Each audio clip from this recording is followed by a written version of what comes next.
I think. And they kind of asked something, and I say something about how Brad Pitt could be naked on 42nd Street and nobody would care because everybody would be staring at the sun. And then I walked out and I was like, who cares? No, they would never use it. It wasn't funny anyway, Scott didn't laugh. I took a nap because I was exhausted, and the next thing I know, I wake up and I see the following. I'm going to show you if the clicker works. They tweeted it. On the dates of Manhattanhenge, Brad Pitt could be, yeah, I said it, and I feel bad. And I felt bad for Brad Pitt at the time. I feel bad now. He never showed up.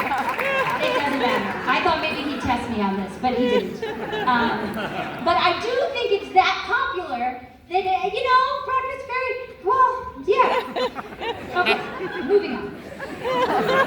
The actual start of Manhattanhenge, like I say, it's going to trace farther back than this, but if you go back to the year 1997, which most of you I think were born by then, but maybe not all of you, I can see the children in the front, you can find an image from Natural History magazine. On April 1st, 1997, there was a cartoon by Stan Mack, who's a famous cartoonist.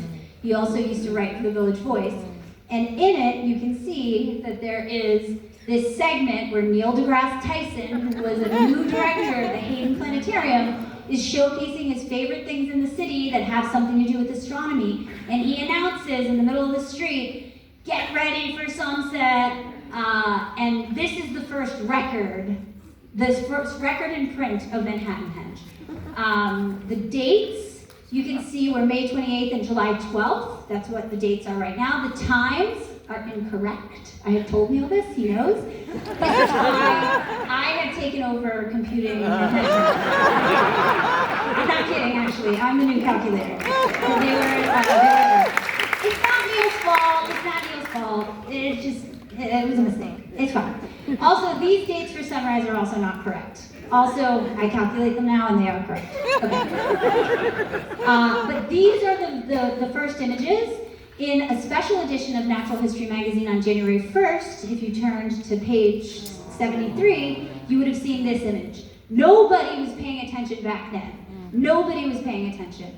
The way that we promoted it was that Neil had an email list that he had. It was called Starstruck.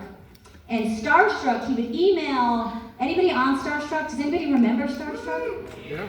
Like 2 people, my goodness. This is called an email list. I know the audience is young when you don't know what I'm talking about. But he would send this email, same email. I got obsessed with it and started this public program here at the museum. I made a little chart of the attention, the number of Google hits for the word Manhattanhenge over the years. And if you go back to the year 2000, it's basically 0. No one's paying attention, nobody cares. Neil's sending the email, it's not doing much, but then, this is my program, so I get to say this. We do the first year of the NYC Manhattanhenge public program, and we see a little bit of a spike, and then the whole thing goes viral. And now, I can't even keep track of it, it's so unbelievably popular. All right, now what does it look like? So, a couple images, and then we're going outside. I know. It's cloudy. I'm sorry. You got a good I gave you a good Manhattanhenge here though. This is a image from 42nd Street, which I have told you is the mecca of Manhattanhenge. The sun is beautiful when it hits the horizon. Important to realize is the direction the sun comes in. So I have this video for you that shows you, this is what you have to do when we go outside. Don't expect it to come straight down the buildings. We do not live on the equator, people. We live in Manhattan. We are oriented 299.1 degrees. That is our orientation. The sun comes from the left and then emerges from the building like a magical moment. It is a magical moment when it emerges, and then it sets by kissing the grid right as it reaches the horizon. All right, a couple of images. I'm going to show you some images, and then I'm going to give you a quiz. You'll pass, I'm sure. This is 72nd Street, particularly one of my favorite streets. It's a street that is very wide, and it captures the sun really beautifully because it also slopes down, and New Jersey is really low there. This demonstrates why Manhattanhenge is dangerous. See this biker over there? Or this photographer that came off a bike? I happen to know that they came off a bike. This is very dangerous. You have to be in the middle of the street, but it's science, so we do it. This is 42nd Street. The chaos that ensues, I also have a little video to show you of what it feels like and is like there. Because on 42nd Street, you end up, people are all over the place, cars can't go, the cops get mad a little bit. You'll notice a biker in a second, and the biker is going to turn his head and be like, what on earth is going on? So you see him watching him. He's like turning, he's like, what is that? And everybody should say at the same time, it's the sun. Not Brad Pitt, I can tell you that much. All right, a couple more. You don't have to be in Manhattan. You guys in Queens, where's my Queens people? Nice, this is Long Island City. This is actually an image from Gantry Plaza State Park. You can see all the way across Manhattan at Gantry State. It's a great place to watch safely. A couple others. Oh, quiz time. Quiz, do you know what I'm gonna ask you? Is this Manhattanhenge? No! What is this? Manhattanhenge effect! This is your quiz at the end. We have 3 more slides. All right. What about this? Is this Manhattanhenge? Yes. Yes! Yes, you guys got it in the front.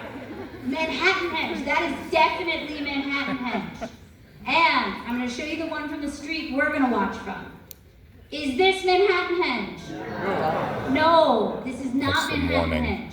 This is Manhattanhenge effect. I'm going to show you another picture from what it looks like when there's no clouds. This is Manhattanhenge. I actually took this picture from this building, from up above the tree line here, and you can see, okay, so this is the one problem I will tell you. There's a building in New Jersey, and it's super annoying, and it is there. Again, for the clouds, I can't get rid of it, I tried. But that is Manhattanhenge, 79th Street, which hopefully we're going to get the view of when we go outside. Manhattanhenge. All right, last thing is that if you want Manhattanhenge sunset, this is the view from New Jersey looking east for the sunrise. And the dates you can write down to try and watch it are November 29th and January 13th. This is a picture taken by Gary Hirshhorn. He's a photographer I work with a lot on Manhattanhenge images. So be ready for that. All right, these are our credits. Let's bring up the lights for a sec.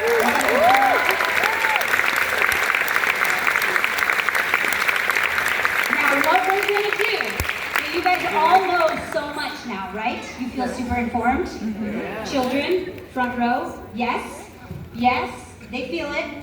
My kids over here, yes. You guys